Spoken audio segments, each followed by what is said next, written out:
So, you know, I'm in 11th grade. I got a nice little record out. It's doing all right. You know, I'm trying to get my little shine on. It's doing okay. You know, but I'm not satisfied with that. So I went through a period of my time where I wasn't happy with the record label. I was like, you know, they really not doing nothing. They weren't talking about another second single. And at that point, I was like, you know, it might be time to move on. And we had a little controversy between me and Cooley. I know Cooley didn't want me to leave Beware Records because, you know, that was, you know, he was basically helping Beware run that thing. But I was like, you know, it's time for me to, you know, move on. And I went through a couple other DJs. I didn't really have a DJ at this time, and I had a partner of mine that had a huge record collection. Matter of fact, he's probably got one of the best old school record collections in South Florida, and his name is Fat Pat. If you never said I ain't never give you no props, I give me all your props right now, bitch. Fat Pat, you the man.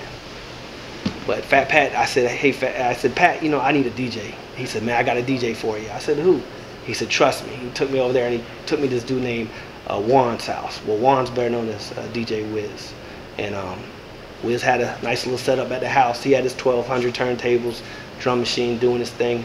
And we just hit it off. You know, we became, you know, friends and started making records together in the third room of his house.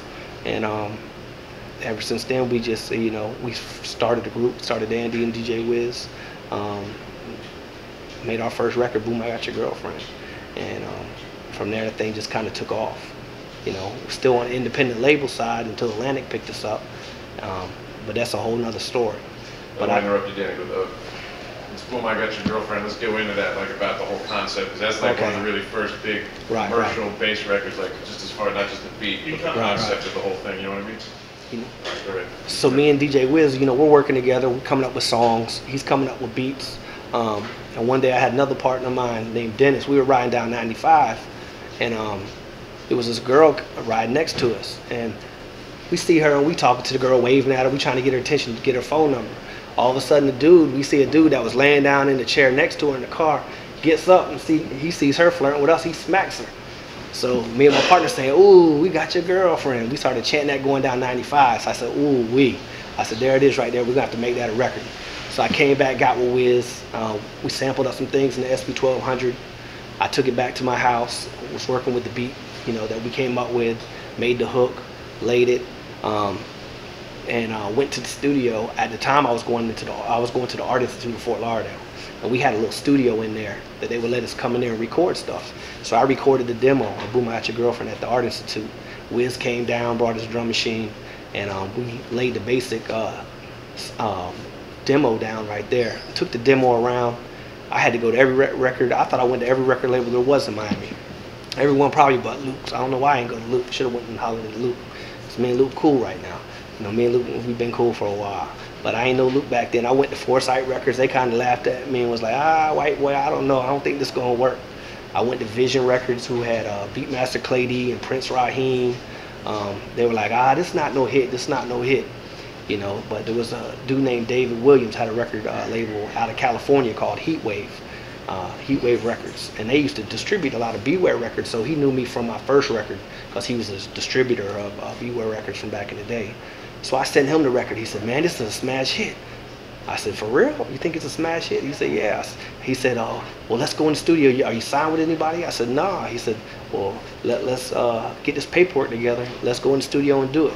And at the time, nobody else was really believing in the record but Dave Williams. So we went in the studio, went to an actual couple, the recording, we probably went to 2 or 3 different studios to get it to sound right. Laid the beat down, got the hooks in there, and put it out on Heatwave Records. I used to call up DJ Laz. He lived in Hollywood at the time. I was living in Hollywood when I made that record. I was going to the Art Institute of Fort Lauderdale. And Laz was just a up-and-coming DJ. He was on Hot 105 at the time and, you know, doing little shows, little clubs. So a partner of mine introduced me to Laz. He said, "Yeah, this is DJ Laz." So I took DJ Laz on a cassette. This was before CDs came out. We used to make them to cassettes. And I said, "Here goes my demo, will you play it?" He said, "Oh, I kind of like this. I'm going to play it tomorrow night on the radio."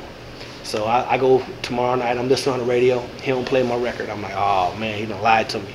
So I tracked him down, went over to his house. "What's up, man? Why you ain't playing my record?" He says, no, I couldn't get the cassette deck hooked up, you know, so we could broadcast it live. He goes, I got you.